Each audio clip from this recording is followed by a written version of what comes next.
προσωπεύει πολλά πράγματα. Εκτός από χλωρίδα πανίδα και όμορφους τόπους για κατάδυση και για μπάνιο, έχουμε και πολλά ναυάγια, τα οποία είναι ιστορικά. Τα περισσότερα από αυτά του Πρώτου Παγκοσμίου Πολέμου και του Δευτέρου Παγκοσμίου Πολέμου. Είναι τρεις μεγάλες κατηγορίες. Είναι τα πλοία, τα αεροπλάνα και τα υποβρύχια.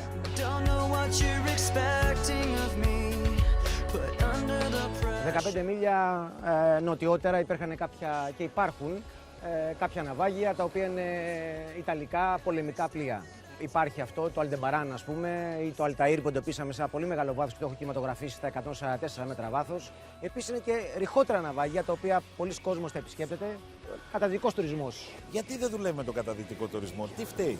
Εμείς αργήσαμε λίγο να το κάνουμε αυτό το πράγμα σε σχέση με τη Μάλτα, παράδειγμα, ή με την Αίγυπτο. Αργήσαμε αρκετά. Όμως το κλειδί είναι να εντοπίσουμε, να καταγράψουμε και να ταυτοποιήσουμε κάποια ναυάγια τα οποία είναι κάτω στο βυθό. Δηλαδή, τι είναι αυτό που βλέπουμε, είναι το ναυάγιο Γιάννης, το ναυάγιο Μανώλης. Ναι. Μιλάω, καταλαβαίνετε. Έτσι ώστε να έρχεται ο τουριστάς όπως το κάνει η Μάλτα.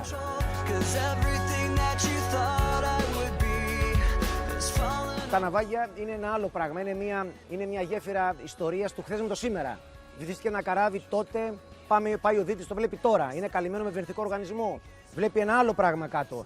Τρέχουν σκέψεις από το μυαλό του. Τα συναισθήματα είναι πολλά και διάφορα. Είναι δέος, είναι ομορφιά, είναι ένας θαυμασμός. Είναι κάτι το αξιολάτρευτο και είναι και μια περιέργεια. Τι είναι, θα υπάρξει κάτι μέσα, δεν θα υπάρξει, χτυπήθηκε ας πούμε από νάρκη. Να δούμε το κομμάτι που χτύπησε η νάρκη, το ρήγμα δηλαδή. Χτυπήθηκε από τροπίλι. Να δούμε, γιατί εμείς πάμε μετά και στη ταυτοποίηση. Υπάρχει μια ομορφιά μετά με το θαλάσσιο πλούτο όσον αφορά το ζωικό περιβάλλον απάνω του. Τα ψάρια, μας έχουν προσεγγίσει και φώκες, δελφίνια άγρια και φεύγουν γρήγορα βέβαια. Μαγιάτικα στον πόη ενός ανθρώπου που έρχονται κοντά σου από το πουθενά και φεύγουν πάλι, εξαφανίζονται. Τα λόγια είναι περιτά.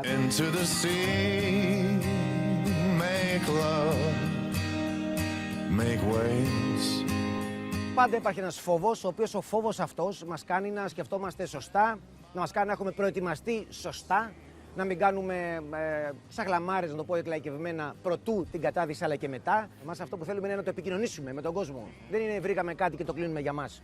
Το λέμε στους συνανθρώπους μας. Να έρθει να το δει όταν μπορεί κάποιος. Υπάρχουν και ριχά ναυαγία. Στα πόσα μέτρα δηλαδή είναι τα ριχά? 20, 30, 40, 50. Τα 50 δεν είναι ριχά, αλλά υπάρχει κόσμος ο οποίος μπορεί να καταδυθεί. Ποιο ναυάγιο βρήκες και είπες, όχι, δεν το πιστεύω, βρήκα κι αυτό? Ήταν πριν από 3 περίπου χρόνια το ναυάγιο του επιβατικού οχηματογό της Χρυσής Αυγής που έγινε το 1984 στο Καβοντόρο. Με αρκετά θύματα, έγιναν εκρήξεις κτλ. Υπάρχει κόσμος ο οποίος έζησε από το ναυάγιο αυτό, το οποίο ήρθε σε επικοινωνία μαζί του, και κόσμος ο οποίος έχασε ανθρώπους, μαμάδες, παιδιά κτλ. Και έχουμε μια μεγάλη επικοινωνία. Ένα είναι αυτό. Άλλα ναυάγια είναι πολεμικά ξένα, τα οποία είναι σχεδόν ατόφια. Είναι ένας κρεμμένος θησαυρός. Ήταν πολλά χρόνια κρεμμένος θησαυρός έξω από την Γλυφάδα. Μα έξω από την Γλυφάδα υπάρχουν ναυάγια προσβάσιμα, τα οποία τα επισκέπτεται ο κόσμος. Και στα νησιά γύρω-τριγύρω.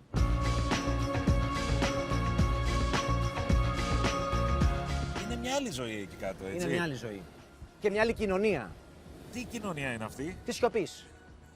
Της σιωπής, της κοινωνία. Μόνο τις φυσαλίδες ακούς. Βλέπεις τα ψάρια, δεν υπάρχει θόρυβος, τα μαλάκια και εσύ είσαι μαζί τους. Η ζωή είναι πιο εύκολη εκεί κάτω ή εδώ έξω? Η ζωή είναι πιο εύκολη εδώ έξω, αλλά πιο όμορφη εκεί κάτω. Trouble so hard, ooh, Lord, my trouble so